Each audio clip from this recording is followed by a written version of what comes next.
I broke up with my boyfriend because of his drinking problem. Kinda long, but my boyfriend and I have been dating for 5 months and known each other for about 10 months total. At the beginning of our relationship, we were off to a bumpy start because of his drinking, and I brought this up to him almost immediately. I let him know that if he continued to drink in this manner, I couldn't see myself being in a relationship with him. I told him that I respected his decision, but that I was going to remove myself, to which he assured me that he was going to make a change in order to not lose me. He did mention though that I would have to be a little patient with him in the beginning, but that eventually he would change. We carried on and got to know each other better and got to spend many great moments together. He's honestly the first man I truly love and would do almost anything for. I still dealt with quite a few embarrassing and cringy situations that I found myself in because of his drinking habits, but little by little these events became a monthly instead of weekly thing. Flash forward to a few months later and us being in a long-distance relationship. He was good up until 2 weeks ago when he went to visit family. He told me how he got blackout drunk and said something to his brother-in-law. My BF says that he couldn't remember what it was, but it was seemingly bad enough for his BIL to almost want to kick him out of the house. I told him that he had to make a greater effort to not get so blacked out, to which he agreed. The issue with my BF is that he can go weeks without drinking, but as soon as he touches the bottle again he gets so wasted he can't remember anything. Yesterday he got blacked out again with a friend of his. Long story short, he called me from an unknown number which turned out to be a borrowed gas station phone. He was in another county with his friend, nowhere to be found. My BF didn't have his keys or wallet on him and I was working during the time he called me, but I still managed to help him get a ride home. Mind you, I live in a completely different state 9 HRS away. Finally, when he got home, what does he do? He resumed drinking with his buddy and getting shit-faced. Today was the final straw after going through so many scenarios of this nature with my BF. I love him to death and feel like a piece of my heart is being ripped out, but I don't think I can do this anymore. I called him to break up with him since I can't see him face to face, and he made me feel guilty for breaking up with him during his darkest moments. I got upset and told him that what he was saying was manipulative, to which then he apologized. I reminded him of all the instances in which I cared for him being blacked out, including the time he vomited on himself and pissed the bed. Those were 2 separate occasions BTW. I don't want to regret losing him, and I feel like I could have given him the ultimatum of either going to therapy or quitting alcohol, but I don't even know anymore. Would it be wise to continue with him and see if he can improve? Comments. Maybe once he does a year in recovery. But even then, probably best to just date a normal person who lives near you. Speaking as an alcoholic, you did exactly the correct thing here.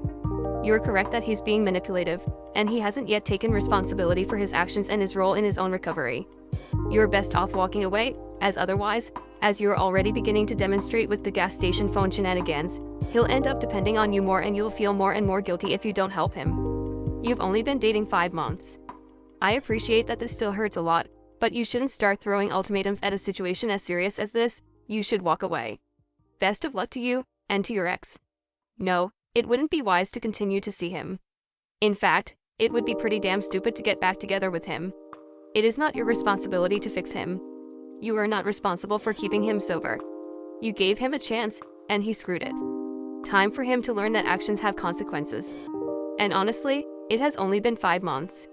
Cut your losses and move on. Story 2. How am I supposed to deal with the breakdown of my marriage while pregnant? I thought I married a good man, and admittedly I was grumpy and not really able to be a good partner during about a month of my first trimester. I wanted to die every day, and I had intrusive thoughts about whether I could trust my husband. Being left and cheated on while pregnant has always been one of my big fears. I am too tired to go into the details, but basically, I have been trying to make it up to him for the last few months how hormonal and unreasonable I was during the beginning of pregnancy. He was also in a hole during this time, by the way. He shut down and got very mean. I have poured all my effort and love into him, and told him point blank that if he doesn't want to try and move forward I would understand. He reassured me that he loved me, he wants to move on from everything. A few weeks ago he told me he had done some stuff behind my back with porn/talking to other women. He said he wanted to prove that I could trust him and all that. I also found out he had been applying to other places to live behind my back, all while lying to my face and telling me how important I am to him and how he loves me. I've tried so hard to communicate and he seems to just get nastier and nastier. Well, today his card declined when he had just got paid.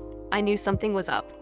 He finally admitted he had put a deposit down on a place and was planning to tell me the day he moved out. I'm so hurt and confused. We literally have an appointment for marriage counseling tomorrow. He is treating me like absolute trash. His reasoning for not telling me was he wanted to avoid a fight. Like, yeah, I'm gonna be mad that you wanna move out while I'm pregnant? Obviously. He says he doesn't want to ruin our marriage or see other people. But how in the world did he expect to just betray and lie to me over and over and not ruin our marriage? I'm so confused, hurt, heartbroken and embarrassed. I don't know how to even begin to process my worst fears coming true, and I'm struggling with feeling like this is all my fault for being hormonal, although at this point I know I don't deserve to be treated like this.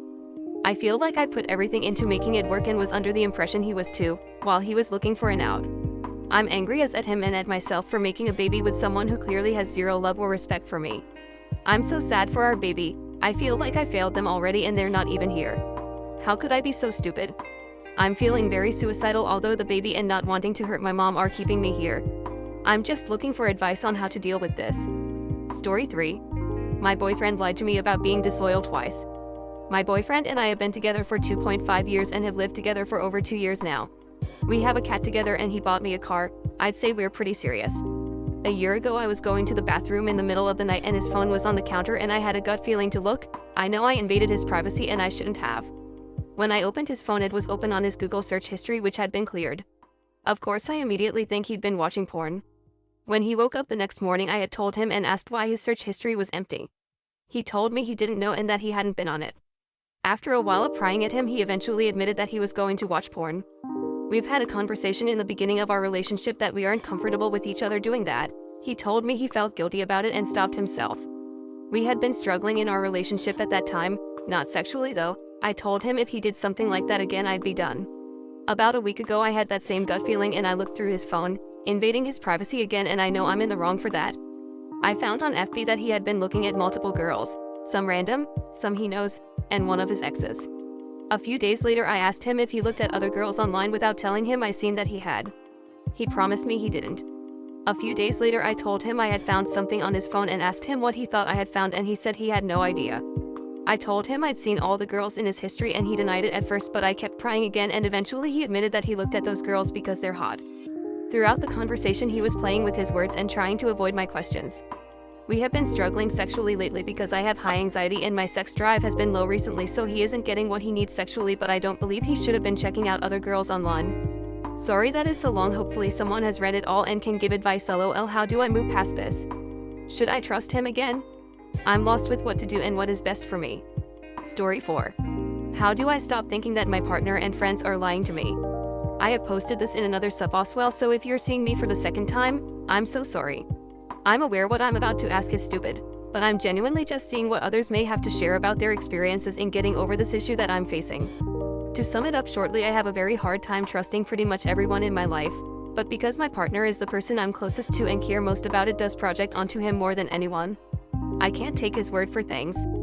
I always think he's lying about finding me attractive, being happy, not having interest in other girls. It wasn't always like this, and I can confidently say he hasn't done anything differently to cause this switch in my behavior. I know who he is and he wouldn't try to hurt me or lie to me.